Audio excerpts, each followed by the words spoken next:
So good morning, everyone, and welcome to the Tuesday, June 24th episode.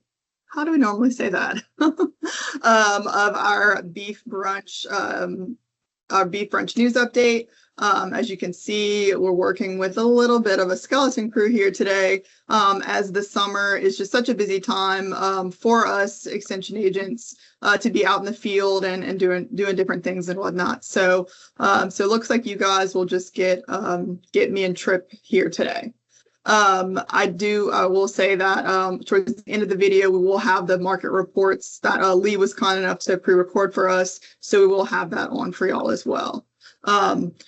I'll just kind of talk a little bit. I know I was not on our last one 2 weeks ago because I was on my way to Amarillo, Texas. So myself and 3 other agents, Tyler Barlow, Lainey Richard, and Abigail Sarton, who are all beef cattle and forage extension agents. We had the opportunity to attend the Beef Improvement Federation, their annual symposium, which was held in Amarillo, Texas. This was an event that none of us had been to before, but we really did get a lot out of it. It was a really good meeting where you had a mix of extension personnel, researchers, producers, just all coming together. We even had, met some people that were there from other countries as well. We got to meet people from New Zealand, from Ireland, from Canada. So it was a really cool opportunity for us to just get to, socialize and network with those folks, and also just learn about, what's being done, the type of research that's being done and being shared with us. Just learn about, how people around the world are working to just improve the efficiency of beef cattle from, one aspect or another. So that was a really cool event that I got to be a part of. We also had, now I was not able to attend, and I know Trip was not either, the LSU Ag Center Hay Day, which took place last Thursday. I heard that they had a great turnout. I also saw that Twyla, This Week in Louisiana Agriculture, also did a feature on the Hay Day as well. So if you weren't able to attend that, be sure to check out Twyla's section that they updated. I believe it's on their Facebook and probably their YouTube, but they did a really good story on the Hay Day. And from what I saw, it looks like, again, it was a great turnout, and we will be planning to do that as an annual event going forward. So I'm looking forward to that. Also last week had the opportunity to attend 4-H University and help out with a few contests. They had, I believe, over 1,600 people or so. I think I saw between, kids participating, volunteers, staff, agents, all that were working. So it was a really great turnout. And I got to help out with the livestock judging and the tractor driving contest. And it was great to see such good participation, not only in those two, but in all of those contests, and that we're really seeing our youth, participate in those, and they're doing a great job. So that was really awesome to see as well. And then later this week, several of us will be attending the Louisiana Farm Bureau convention held in New Orleans. So we're looking forward to that as well. And if y'all, anyone that's watching, if you're planning on going to Farm Bureau as well, and you see us, out and about, just be sure to come tell us hello.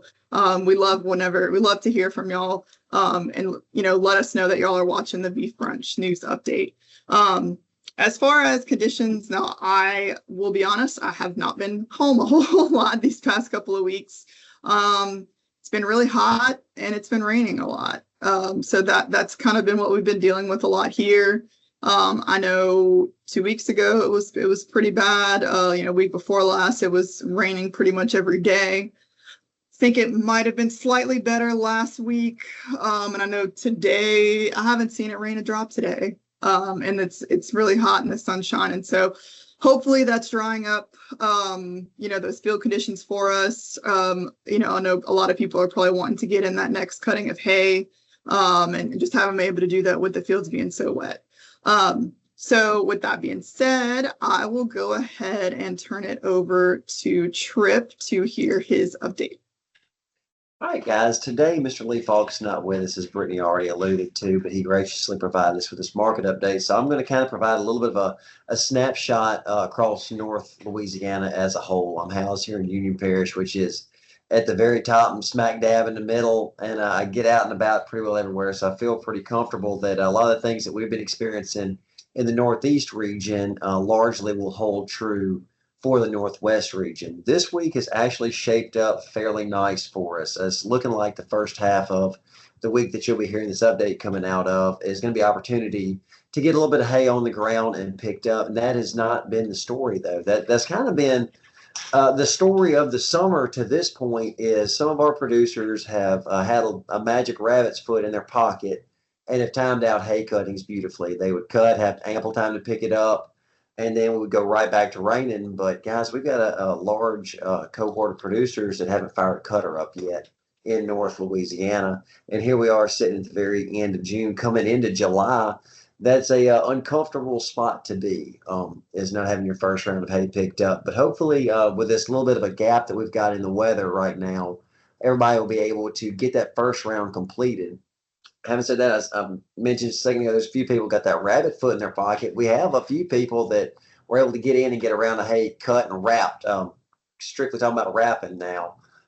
In April, in that window that we had in April to get a little bit of grass picked up, that have already completed their second round of cutting. So it's somewhat like feast or famine in North Louisiana. Some producers have had an exceptional start to their hay season, whereas some producers are just sitting there anxiously looking at the weather every time it updates, looking for their opportunity to get in the field.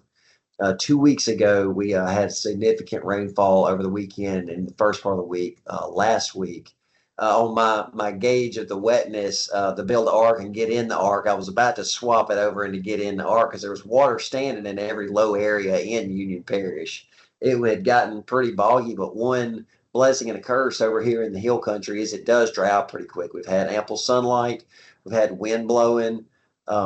As conditions have gotten right over here pretty quickly. I've also spent a good bit of time in the Delta over the past week and a half, and conditions are shaping up advantageously in that part of the world.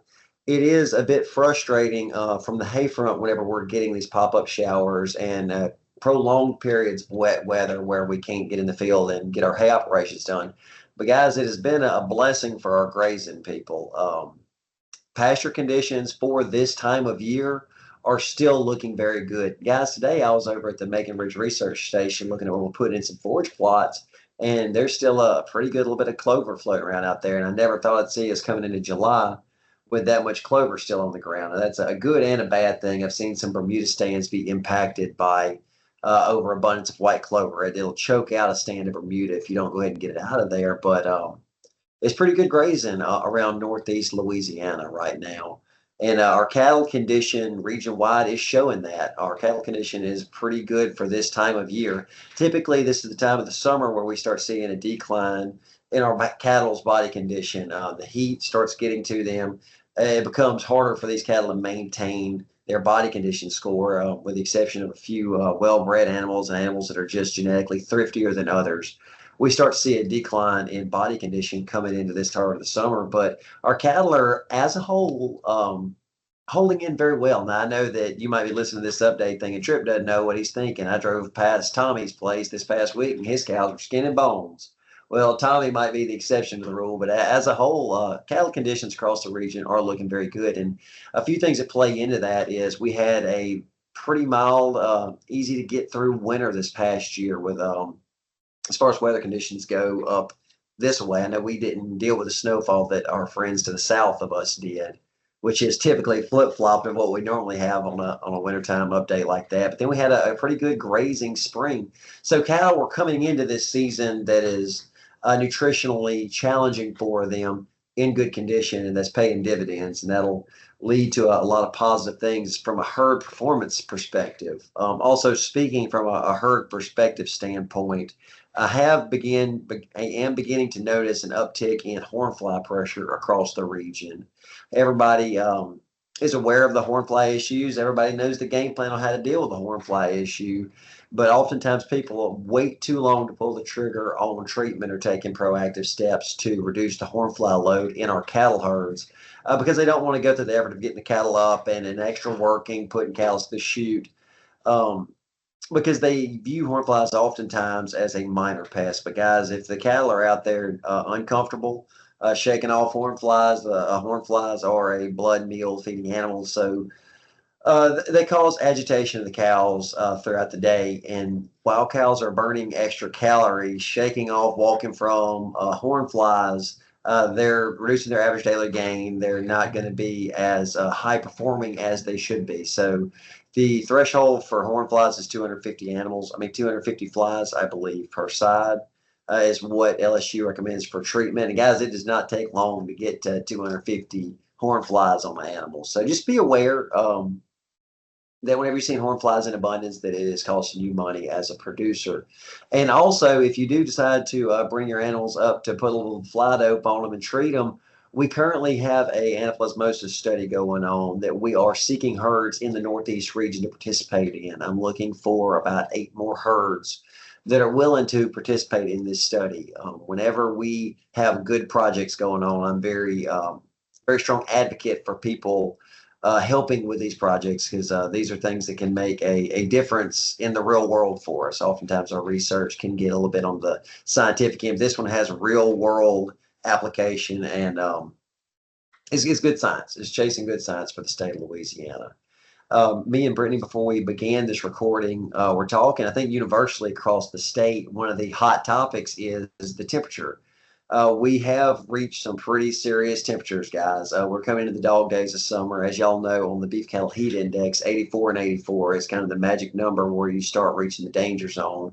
84% humidity, 84 degrees Fahrenheit on the air temperature, and we're knocking that out of the park just about every day right now by 10 o'clock in the morning. Matter of fact, today is 9 o'clock, and Dr. Jose Pereira Netta and I were looking at some things at the station.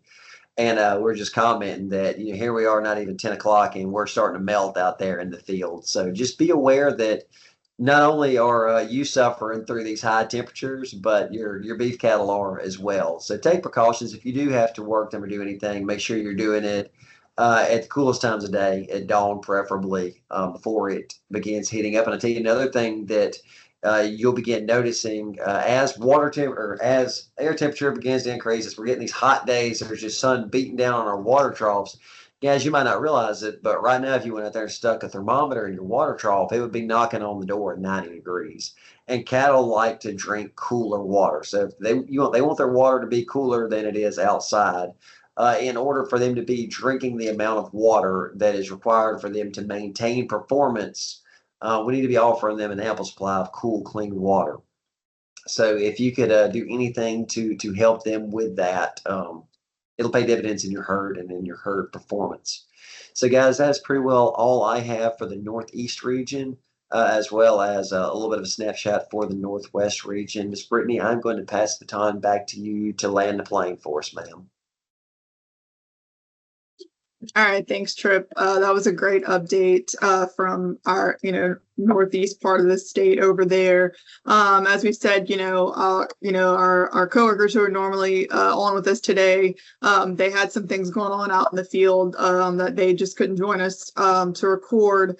But we will be adding the updated market reports from Lee. That'll just be tagged on to the end of the video. If there's, anything y'all would like to hear from us, please reach out. And again, if you see us out and about somewhere, just let us know you're watching. We appreciate that. Do your best to stay cool, stay dry, and we'll see y'all again in 2 weeks. Well, hello everyone. Glad to be with y'all today. This isn't the way that I prefer to or like to provide the market report, but it is what it is at this time. These schedules have been pretty tough the last couple of weeks here, folks. So we're going to jump into this and kind of give you a take on what I see in Northwest Louisiana, but also kind of some market conditions we are seeing in the cattle markets within Louisiana and maybe in the nation. First off, I want to apologize to you all. I didn't have a market report. Last news update gave y'all a brief reprieve. I know everybody needed a breather probably from those, but these schedules have been very, very tough, folks. These last few weeks and everything. But I do apologize for that. I know they're important. Kind of give us a state of the market and everything. As far as Northwest Louisiana goes, we've had our fair share of rainfall. I'm sure the others on this report have talked extensively about how much rainfall has been received. It's really been a blessing for sure. A lot of grass out there, a lot of wet fields out there, a lot of folks waiting patiently to try to get in and do some field work, do some pasture work and everything. Things started clearing up beginning about 4 or 5 days ago, and a lot of folks getting in the fields trying to get some hay cut, some hay made. They've been faced with some pop-up rain showers continuing, but also high humidity, folks. It's made it real tough making some hay up our way and everything. A lot of cattle being shipped right now. We're seeing a lot of folks getting some cattle to market. The prices have been phenomenal, and that's drove a lot of cattle to market. Kind of seen the tail end of our fall-born calves being weaned, and many of those are choosing to be marketed, folks, before they are preconditioned. They're not, people aren't retaining ownership much on these fall calves. They're getting them gone with these prices. It's what they are. The killing cow market and killing bull market is just phenomenal too, folks. It's just high as a cat's back. They're just, there's only so many ways you can explain what the cattle market has been.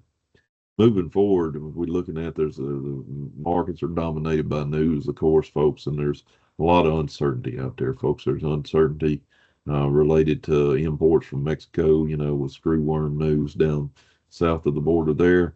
The big ticket item on the news right now is, of course, the conflict with Iran. Markets hate that uncertainty, and so you certainly see some movement, probably downward as far as that goes. A lot of concern about the price of oil out there, and of course the implications on cattle prices with that and everything. I will say this, people are quick sometimes to say the sky is falling. This market has proved very resilient. When I'm talking about the market, I'm talking about the cash market, folks. The futures market has jumped all around and seen some big drops in weeks past, and the cash market has been ignoring it largely. So there's a lot of strength in the market, a lot of market principles at work there. But I'll remind y'all, I'm a big fan. If you've ever attended any meetings that I've talked at, I usually put up there the 10-year average on 550-pound, 10-year price average on 550-pound steers. And if you've seen that, you'll know that we usually start seeing just a touch of a downturn this time of the year anyway. So don't be scared, folks. You see a little bit of not drop, but a little fluidity in the market, a little bouncing up and down a little bit, if you will. It just comes with the territory, especially this time of year. I'll jump right into it and give a market report and everything.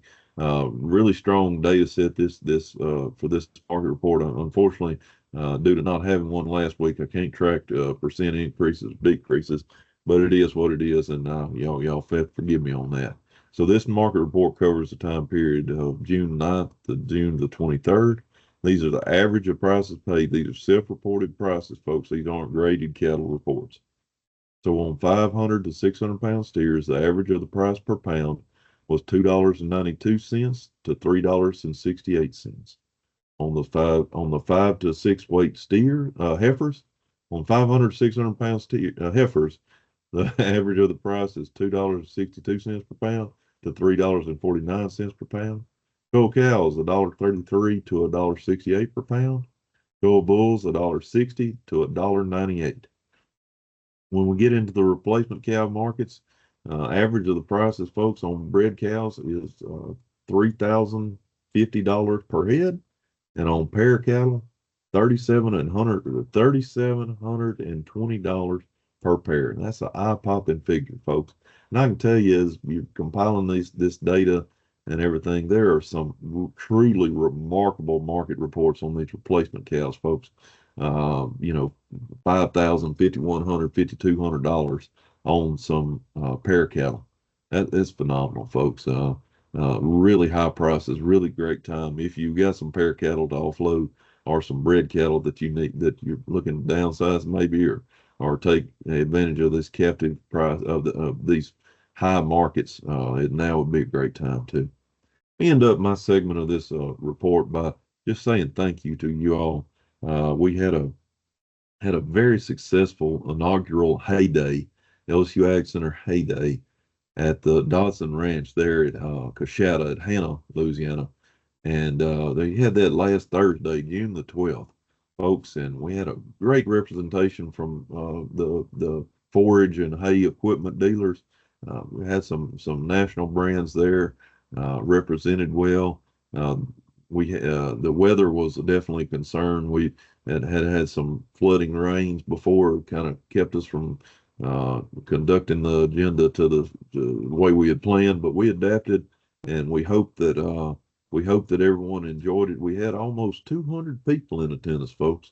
A lot of interest there in hay equipment and learning more about the hay equipment. And so, drop us a line, folks, if you attended and you liked it, and let us know. We sent you all a survey. Please fill that out, or you can get in touch with us and tell us if you liked it, what you didn't like about it, maybe, or maybe you would like to see some changes maybe next year. We're planning on doing one next year. Kudos to Joshua Sally, county agent in DeSoto and Red River parishes. He was the chair of that committee to put that on. Did a great job, and we're very proud to host that in the Northwest region. With that being said, I'm going to conclude my report, and we will talk to y'all in 2 weeks.